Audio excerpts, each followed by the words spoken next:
Tuned in to the crew podcast and media network where voices rise, stories shine, and purpose meets the world. Welcome to the crew. Come on in. This is where it starts. We are the change. We are the change. Right here in our hearts. Welcome home, welcome through. There's a place for you. The crew around the world, lifting every voice too. We make space for the voiceless, hope for the undeserved. Real talk, real stories. Every voice deserves to be heard. Streaming live, we on the move. Facebook, Twitch, Kick, YouTube. From the mic to the nations, we build transformation. Change begins with us. Faith, purpose, power.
Hey everyone, this is your girl Scbookgal 843, and it is another Tuesday night. So y'all know what that means. New author and a new book. So, like I always say, how are you guys? Okay. Now I'm gonna be on the real. I had a great holiday weekend, hang out with my auntie. Hey Auntie Teeny, and my cousins. And had a great holiday, but kind of troubled now because of what's been going on in the media about the city of North Charleston and the situation that happened. Um, it's a lot to unpackage, but I'll talk about that on another show. We ain't gonna worry about that right now. All I'm gonna do is say, please get a handle to your kids, you guys, because that situation could have gone left, and we could have been singing high and burying low. If you catch my drift. But tonight, y'all, I got an author, 30 plus books and counting, and these books are right up my alley, y'all. Just y'all know how I am, right? So, Enigma is an award winning author, screenwriter, filmmaker, and an animator known for crafting compelling stories across multiple genres. I love that. Never be contained inside a box. If you can step out of your box, step out of your box. He began his creative career writing screenplays before expanding into filmmaking and animation, where his work developed a loyal following. Since publishing his debut novel, Confession of a Call Center Junkie. Yo, see what I'm saying? The Diary of Lil. In 2016, he has written numerous novels spanning drama, science fiction, romance, and crime. And y'all, crime is becoming the new genre because we're coming out of that romance phase. And now we're trying to find out who killed him and why they killed him in the books, okay? So, his imaginative storytelling and emotional depth continues to captivate readers with powerful, unforgettable narratives. So, you guys, let's bring up Enigma. I am saying it wrong. I told him I would. I told you I was going to. I told You you it are was coming. good. It's Enigma. That's all you got to know. Can I call you E? I don't mean to Hey, E, disrespect. yeah, people call me E. They call me E Oh, all the time, so I'm good with that. listen. 30 plus books, but we'll come back to that later. Can you tell me something about yourself that I did not read in your bio? Well, a lot of something that I guess I didn't really talk about is the whole process of how a lot of those stories that I come up with and how they're generated based off of dreams. The first thing I've ever written was based off a dream I had, and I took it as a sign that this needed to be put in some sort of format to tell it to other people. Initially, I wanted to do like sci-fi, just sci-fi. I'm a big sci-fi fan, but then I started kind of just going with the flow of different things. So, and the name Enigma comes from the meaning that you never know what you're going to get from me. So it's like a riddle. You don't know what you're going to get. I may be, if I'm in the mood to write romance, I will. If I'm in the mood to write science fiction, horror, whatever it is, I will write it based off of my mood. So that's why I go by the name Enigma, or E for short. So let me tell you guys, I went and I looked through his catalog. You should see me. He went from this, like, what in the world? Hold up, he over here, but now he coming over here. How do you do that with all the different genres? So, like we talked about, I started off doing movie scripts. I'm a big movie buff. I love movies, but when I watch TV, just like most people, I don't like to watch the same thing. I may be in the mood for an action movie. I may be in the mood for a romantic comedy. I may be in the mood for sci-fi. And so I don't want to contain myself to just one genre because that's not what I am. I watch a bunch of TV, a bunch of movies and things like that. And I just like the TV, sometimes I want to read something that's different. I want to write something that's different. So I've always been like that. I'm just not a person who can stay in like one lane. Like if I see something, I want to try to duplicate it, and I want to do it in whatever genre without any limitations. And I really do like that because that as a reader, that keeps me guessing. I can't put you in a box. Now let's go back. You said that a lot of your books come from your dreams. Mhm. I want to know what you eating before you go to bed. Because some of your books I've read some of the synopsis. I'm like, you dream some of this stuff? Like, come on. Like, Yeah, I mean, even my bestseller book, I know the one that we had on the cover there, Between Wives, that whole first chapter of it was specifically a dream. And I just woke up and I said, this is a book. I didn't know what the book was yet. I just know that this scene that I had in my head is a book and I needed to expand on it. so when you're like that, I know a lot of authors say they have something about a nightstand and they're writing everything down. How do you how do you keep control of all your thoughts? Like, okay, you wake up out of your dream. Okay, this is going to be a book. What's the next step that you do? Well, the next step is kind of I'll jot, like you said, jot the idea down. I'm more of a tech person, so I'll get on my phone and just kind of type it in one of my notepads or whatever, and then I'll kind of let it marinate for a second. I'll actually, like in that specific case, since it was the beginning of the book, I'll actually just go ahead and write that scene and then just kind of let it marinate for a while to see where it's going to go. So I always say that there's two types of authors. There's the planners and there's the growers. I'm a grower. I like to see where it's going to go. Certain books, when I'm writing them, I don't even know the ending as of yet, and I'm just writing the story as it develops in my head. So it really depends on the situation. But I always try to get something written down and then let that motivate me to kind of build on that.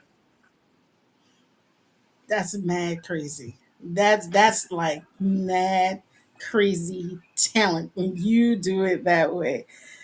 So what made you want to become an author? Well, like you talked about, I started off doing, because I'm a movie buff, I started off doing like movie scripts and things like that. And I actually had a couple of scripts that were optioned, but they didn't go anywhere. And so I still had these stacks of scripts and I wanted to still get these stories out. So a lot of those scripts I converted into novels. It's basically the opposite of what most people do. Most people do the novel first, then the script. I was the other way around. And I still wanted to just get the stories out there. Like, if they're not going to make it as movies, Hollywood is just such a fickle environment to try to get some things done. And I'm still working on certain things, but I just wanted to really get those stories out. And so this way I have more of a control of who I can get it out to and also share it to the public, because sharing scripts to people, I mean, yeah, some people will read them, but you really want to get into the novels to be able to get people immersed in your work. And that's true because Hollywood is very fickle with that. But I have to say, on the flip side, I've been finding a lot of books to movies on Tubi. Like, Hmm. a lot of people like, oh, that's B movies. Oh, the movies ain't gonna make it. You would be shocked how many people I've seen on my timeline say, hey, like, for instance, Secret Society. That was by Maisha. That was a long time ago, y'all. That was like maybe 15 plus years. Okay. This book has been made into a movie. Part one and part two. I actually sat there and looked at it and had to go back and read the book because I was like, I don't remember that. Oh yeah, I remember that part. So, Hollywood can be fickle, but then you know what? You got Tubi and other Like platforms that street, I'm seeing yeah, streaming platforms now. Yeah, that is about to take over. I think Hollywood about to get a run for their money because a lot of people aren't really going to movie theaters. I mean, hmm my daughter used to go all the time, and now it's like, Hey, oh, we'll catch it when it comes on TV. hey, I'll take a Tubi movie. I have no shame. If I can get a Listen, Tubi movie, I will take it. that, that, keep that thought right there. My sister, y'all, is terrible with these Tubi movies. This is the only person I know will inbox me about 4 to 5 movie titles and ask me to look at 'em. Like, chick, I got things to do. But it shows the power of the tongue, and don't give up on it because somebody's going to pick it up. Exactly. So, which one do you feel is harder to do? Screenplays or writing a novel? Which one's more complicated? Well, writing a novel, I wouldn't say it's more complicated. Like, screenplays are a lot shorter, so they're a lot easier to get out and put on paper. But I wouldn't say it's harder for a novel, because I think the novel allows you to dig in a little deeper. And so Mm, really getting, the screenplay, just you got to like 2 hours, an hour and a half to 2 hours to tell a story. And so you have to make sure it connects with the audience like right offhand. The novel, you get to dig a little deeper in background. And that's why I, love that format, because a lot of the stories I was telling in the scripts, they were good, but it allowed me to dig a little deeper into those characters that I love so much. And so to be able to convert them over that way, it's just it takes more time, but it obviously allows me to really dig in deeper, give more description, add characters that weren't even in the original script. I've had books where I've turned it was just about like really one character was the main character, but now, well, with the scripts rather. And then when I write the books, I have multiple characters now because I can expand on certain things. So the scripts is always going to be easier because, like I said, it's 120 pages, 120, 190 pages, depending on how long the movie is, and then with a novel, you got to dig in a little deeper. okay, I see, I see. So now we're gonna bring up these books of yours. Y'all, he's so nice. He brought twice. 2 books, you guys. Look at these covers. I told y'all these are books that I would read. Look at them. Okay? Between Wives. So I'm gonna give you 2 minutes to talk about each book. Okay. I'm that reader, and I said, tell me about your books. 2 minutes on each book. Go. All right.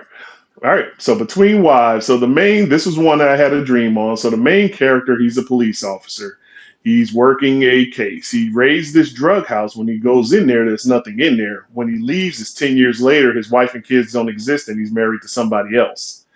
And so that's the pitch that I always give everybody, because it basically puts you down that rabbit hole of trying to figure out, well, what happened to this guy throughout this whole process? And that's really the most I can tell it without spoiling it. It's just one of those books that, again, that whole scene that I just talked about, that was a dream. For some reason, I was a police officer and I was raiding a house and I went in there and then I walked in. There was nothing there, and I'm walking out. Somebody else that I didn't know was like, "Hey, baby." I'm like, "Who was that?" And, and I just woke up and was like, "What was that?" And it became a story. And so, as you get into the story, you get to learn exactly what happened to him on that day and why it happened. And, as the story progresses, you may start to think that maybe he's crazy. Did his wife and kids actually exist? Were they real? Was this his life the whole time? You don't know, but there is an explanation for it.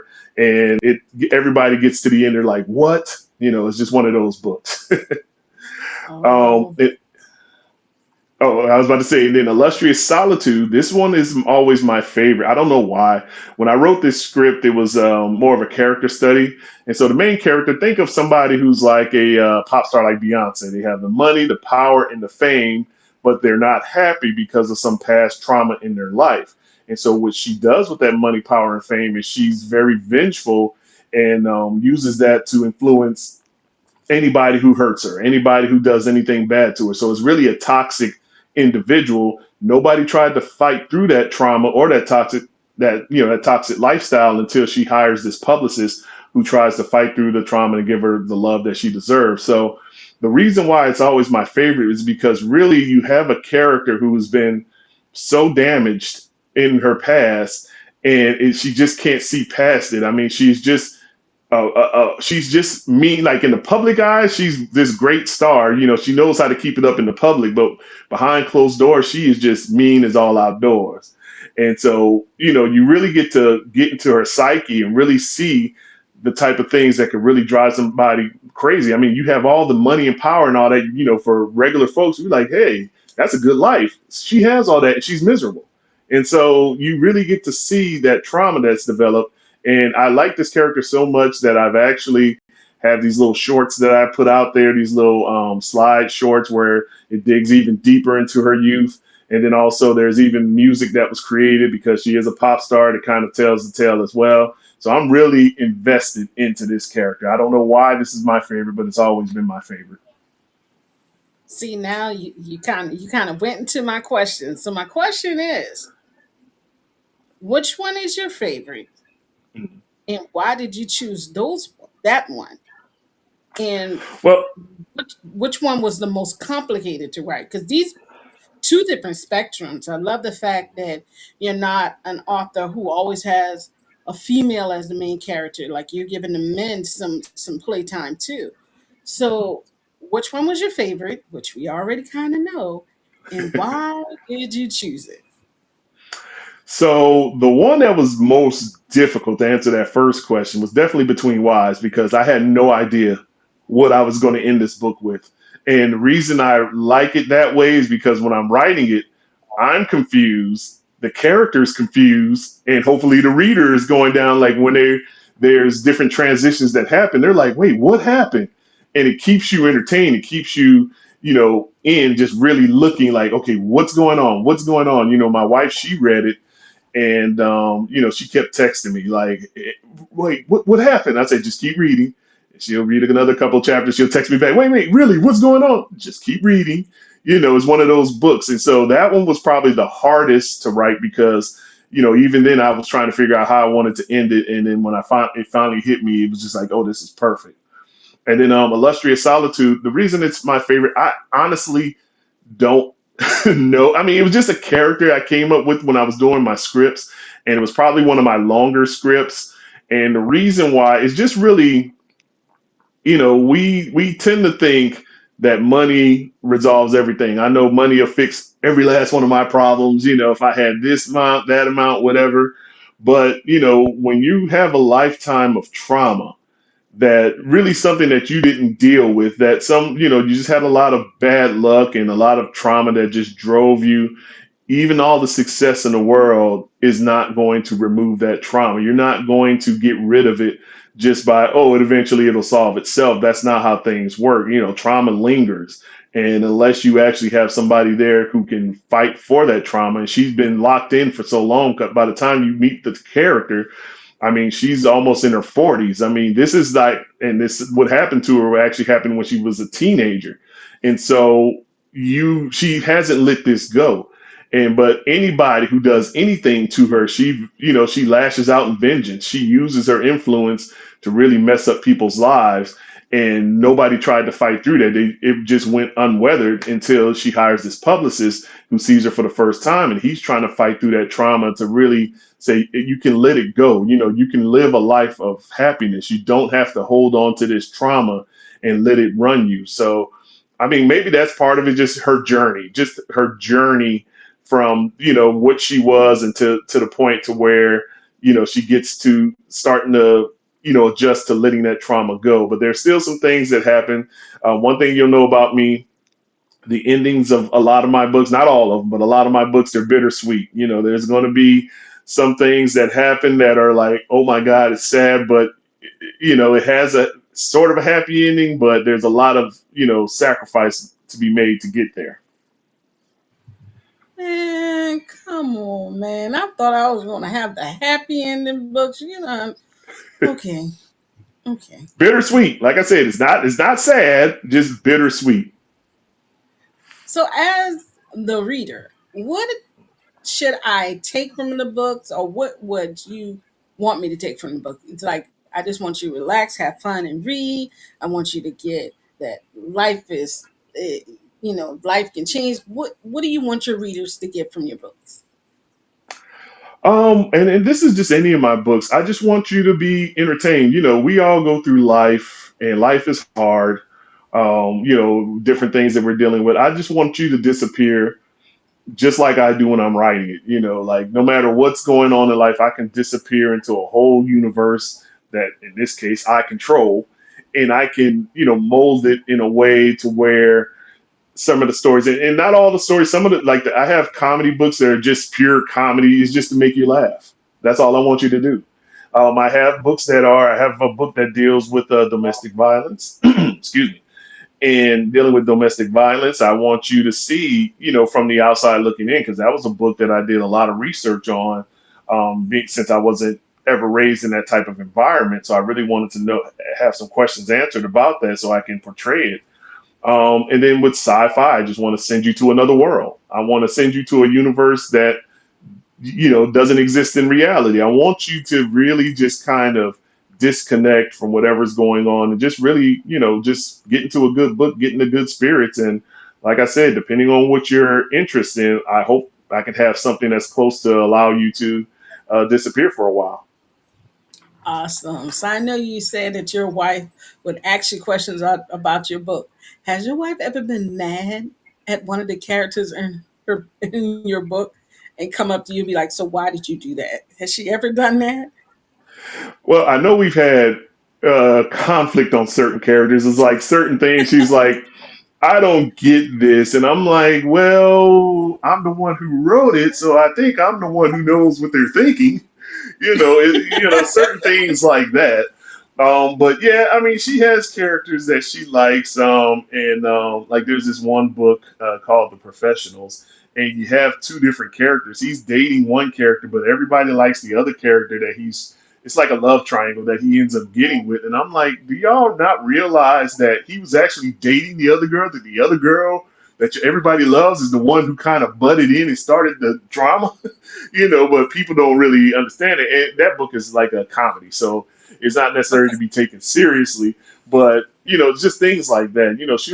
She doesn't read all of them. Like she's not a sci-fi fan, so she won't read that. She'll read a lot of the urban fiction stuff, some of the coming of age stuff, and tales like that. But yeah, certain ones she'll look at like what's going on or how's she wants to argue a point about a character that I created. So go figure. But stuff like that, it's all fun. I think that is awesome. That is so awesome. So I'm looking at all your books because you're talking about all of them, and this one really caught my eye. And This Is America. Can you tell me about that one? Because that I'm like looking at it right now as we speak, and that one just jumped out at me. I'm like, whoa, hold up, I might need to look at this real quick. Can you tell me a little bit about that one? Sure. So that one I was actually going to make into a script, but I kept putting it off, putting it off. But after the George Floyd murder, you know, it was something that needed to be talked about. So it's dealing with police brutality. And the way that it's written is this is a possibility if those issues aren't resolved. You know, you have a vigilante group who's actually going after the police who are get off on killing minorities. You know, so they're basically doing their own sense of street justice. And there is a situation where there was a true accidental shooting, and you get to see how it affects that police officer's life as well. But when I wrote it, what I didn't want to do is lean into, okay, we're going to just talk about this one issue. I wanted to show it on both sides. Like I know we know this, you know, the harassment and the things that happens on the streets with the police and stuff like that. I also wanted to show it on the flip side too, like you know this particular officer who was actually innocent of the situation, you know, how his life changed through it as well. But it's really, and again, it's fictitious, but I thought about it like if we don't resolve these issues or really get, you know, get a grasp on this, this is a possible thing that people will start taking the law into their own hands. And clearly we don't want that because that's going to cause even more backlash and, you know, harassment and things like that. But I really wanted to address that. I mean, the George Floyd thing just kind of just really, you know, motivated me to actually finish it. I started writing it as a script and I had put it to the side. But after that, I decided, you know what, I need to go ahead and get this book out here. I have this tale. I want to talk about it. I want to show it on both ends. But I really wanted people to understand that, you know, this can't continue on the way it's going. Well, I'm gonna tell you, I just hit the add to my Kindle Unlimited. While you were speaking, I've already clicked that. So that's in that Kindle Unlimited. I think I got like 10 books in there, y'all. So y'all know you gotta go on hiatus for a little while. But okay, so what what if you could say anything to your readers, what would it be? Um, well, we kind of talked about it. You know, I go by the name Enigma because you never know what you're going to get. So with me, you know, you don't know what mood I'm in. I'm a Cancer sign, so they always say we're emotional. I don't Oh, necessarily agree with that. But what I will say is I am moody to a point where I don't know what I'm going to write next. So a lot of people are like, you know, are we going to get a series? I have several series of books. You know, I have several. We talked about the different genres. I have a lot going on. So you don't know what my next book is going to be. You don't know what it's going to pop out and be. I can tell you right now, I've been working on my, I have an espionage series of a female spy thriller. She's kind of like James Bond, of course, a black female James Bond. And so, you know, working on the third and final book of that installment. It may be final. I don't know. We'll see how it goes. So I'm working on that third book there. The first two are already out. I have this third story that's just stuck in my head. So I want to go ahead and get that out. And then, you know, if she ever comes back in my head again, then, hey, I might write a fourth one. But right now, I wanted to, when I first started, it was a trilogy. And so I'm working on that. I also have a book that I finished that's more of a supernatural book as well. Both of those books, well, the Supernatural book is actually done. I just need to go and quit being lazy and actually go edit it and start, you know, doing the final stuff on it. It's just once I got it on paper, what I like to do is I like to take a break from it. So when I come and look back at it again, it's fresh. But I started writing something else. And so now I got stuck to writing something else. But we'll see about that because I have like two books right now that are in reserve that are just sitting there waiting for me to finish the edits, and you know we'll see if it comes out this year or not. I don't know. Depends on if I get to it or not. But you know, when I have the creative juices flowing, I don't like to stop. You know, I like to keep it moving while I have it. You know, and if I get to a point in the story where you know maybe a little bit of writer's block, I'll take a break and then maybe I'll revisit it then. But as long as I have something in my head, I just want to kind of keep it moving. okay. So do you self-publish or are you under a publishing house? 12 of my novels are published. The others are self published. I went back to self publishing, and it wasn't anything wrong with the publisher. It's just, you know, to have that total control, you know, Mm-hmm. maybe I'm just a control person, I want to control how the covers look. I want to control the releases and all that type of stuff. And my publisher was they work with you and all that and stuff like that. But, for me, I just want to control my work. And, I've heard stories, horror stories about different publishers and publications. So I just want to make sure that what's mine is mine and I don't have to worry about that. But like I said, the publisher I was with, she was very good. The one who was running it, I had no issues with Major Key Publishing. That's who the other 12 novels are with. I still have a good um, you know, Whoa, whoa, whoa, relationship with her now. And whoa, so, whoa. Hold up. Time. mhm. That's you? Time out. What's that? Let me go look over here. No, this cannot be. What? Hold up. You wrote Know Your Street Tales? Yeah, I'm from New Orleans. Man, look at I'm from here.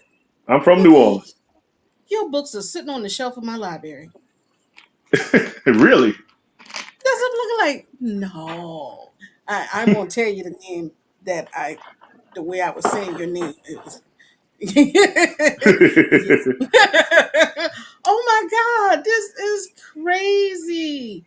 When you Mm, said Major Key, I was like, hold up. We have a lot of their books now in our library. And okay. okay, all right, I see you. I see you. Yeah. So But yeah, I was with them for 12 of my novels, and so that's the publishing company. They're a good publisher. So if anybody's out there looking for a good publisher, they're good to work with and everything. It's just I'm just more of a controlling person. I just want to make sure I have my arms around everything that's mine because you never know when things change.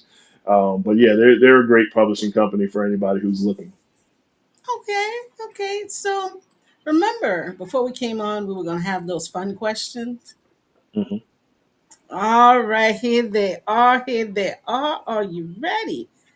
Yep. So I was thinking that we're going to talk about the book. Let's see.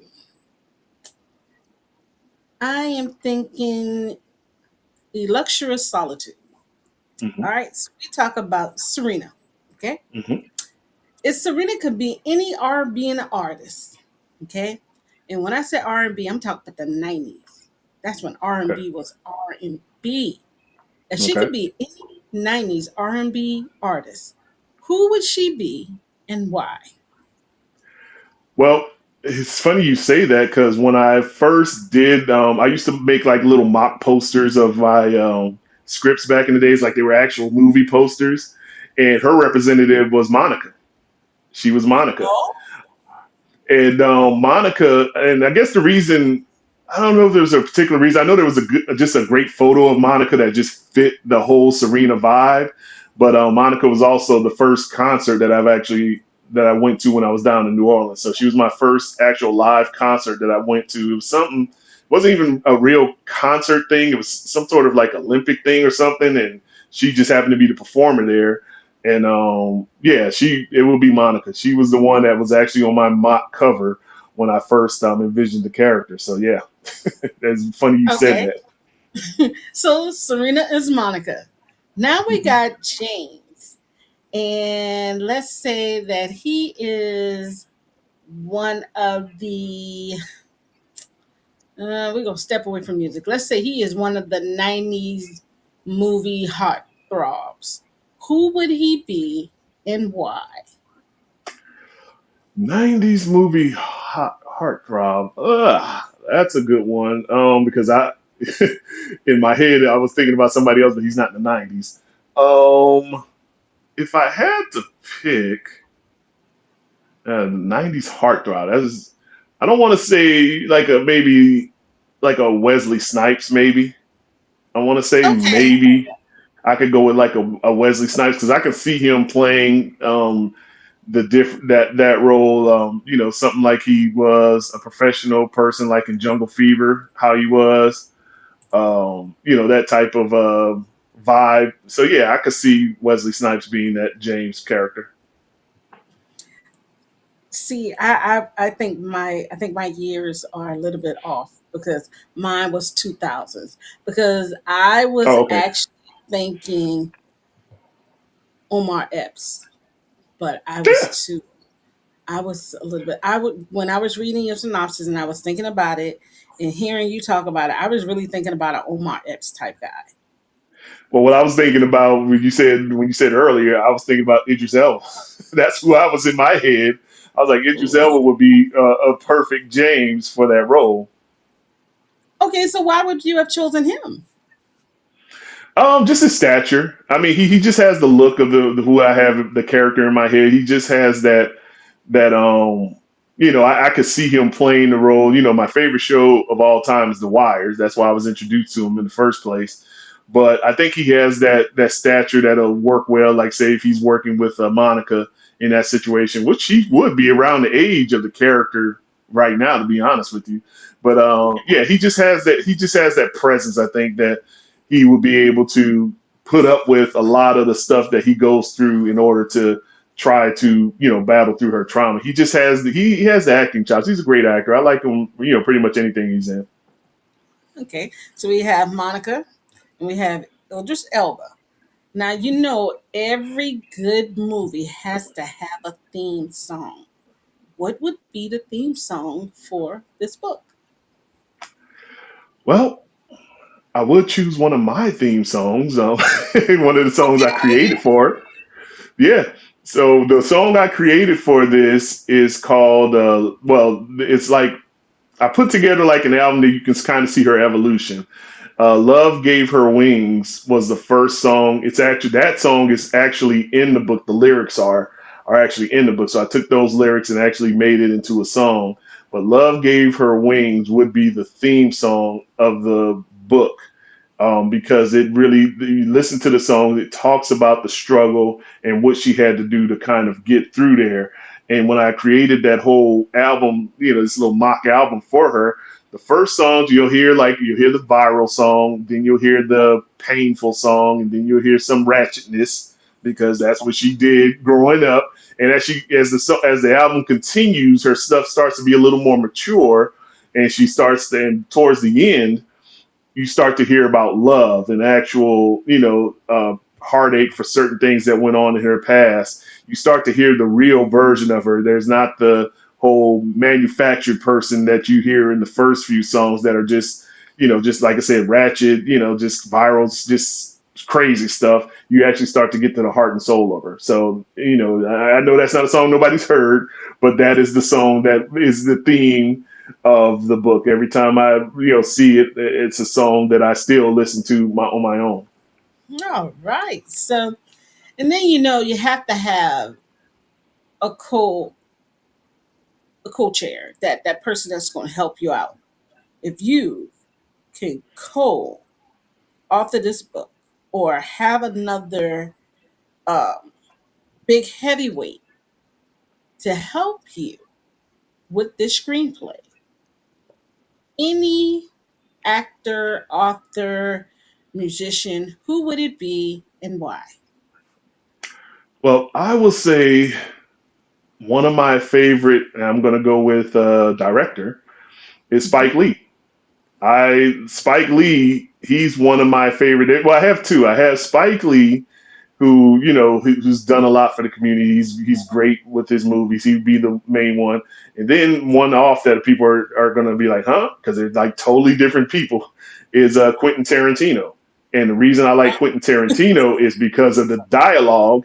He basically writes dialogue like it's just a casual conversation, and I really try to mimic that because it's just like you just sitting like you're at work and just talking to people. He takes that and put it in the dialogue and just makes it sound so great. So I have to have Quentin Tarantino for my dialogue, but as far as the overall, the setting, the way the shot is, and the Spike Lee, he's just done it for so long. He's done it well. The Malcolm X movie is definitely in my top 5 movies of all time. The way he was able to capture that essence. I know a lot of it was Denzel too, but it would have never have been there without Spike Lee's direction. So really, them two right there would I think would make the perfect screenplay, the perfect movie. Yeah, you went on two different streams, and when you said, I was like, huh? Everybody says that. It's like, okay, I see you, but huh? hmm So Before we leave you tonight, won't you give us the rundown, like where we can follow you on social media? I know you have some upcoming events where you can buy your books. I mean, the information has been scrolling at the bottom of the screen, but give us the rundown. Well, you can always check me out and see what's new and get a listing to all my books and everything else that I do because I do like podcasts, reviewing movies and TV shows and things like that. It's just a hobby, so it's nothing big special or anything like that. But on my website at www.enigmakid.com, that's www.enigmakidd.com. From there, you can go. My books are on Amazon. You can also see the different events that I'm going to. The next one I'm going to is the Texas ReaderCon in Denton. That one's going to be on July, I want to say the 18th and 19th. I'll be in Greenville in November. I'll be in Houston. I'm doing an event. So I'm all around. I just got back from the African American Book Festival in Austin. It's such an amazing event. I love it. It's my third year going to that. So hopefully I'll get back to that one. But yeah, I try to do. I'm located in the Dallas area, so I do a lot of things around the Dallas, Arlington, Fort Worth areas. But I try to at least go to Austin, San Antonio, and Houston at least once a year for people who are a little further out. So I try to hit the major hubs at least once a year. So Houston, I will definitely be down there in November. I believe that's the Boots on the Ground event. I will be one of the authors there as well. So hopefully, I'll start expanding outside of Texas, but right now it's just trying to get my feet wet on in these events and things like that. But yeah, check out my website; it has all the information of events, books. I even have a option called Character Corner where you can read about the different characters and get some more detail in some of the characters in my books. So the website is the hub for everything. You want everything Enigma, you go to that website, you will find it. All right. Well, thank you for being with us tonight and telling us about all your books. Like I said, I got This in America. It's already in the Kindle Unlimited stack, so I'm gonna be reading that one. But thank you for being with us tonight. Not a problem. Thank you for having me. Thank you. Well, you guys, it's another Tuesday night and another book and another author. You guys go grab it. I mean, he got something for everybody. And I mean, you can't go wrong. Maybe challenge yourself. Read a book outside your genre. Yeah, I just said that. Y'all know. I'm trying. I'm trying to step outside my genre. I mean, my coworker said I need to read some Amish. I said, I don't think I can go that far. But, go ahead and grab his books. If you didn't get the whole show, catch the replay right after this on YouTube. You'll have all his information at the bottom. It will also have where he's going to be at on all his social media, okay? Guess what, you guys? Remember, we still have some events going on with SC Book Gals and Friends. We still have our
This is awesome.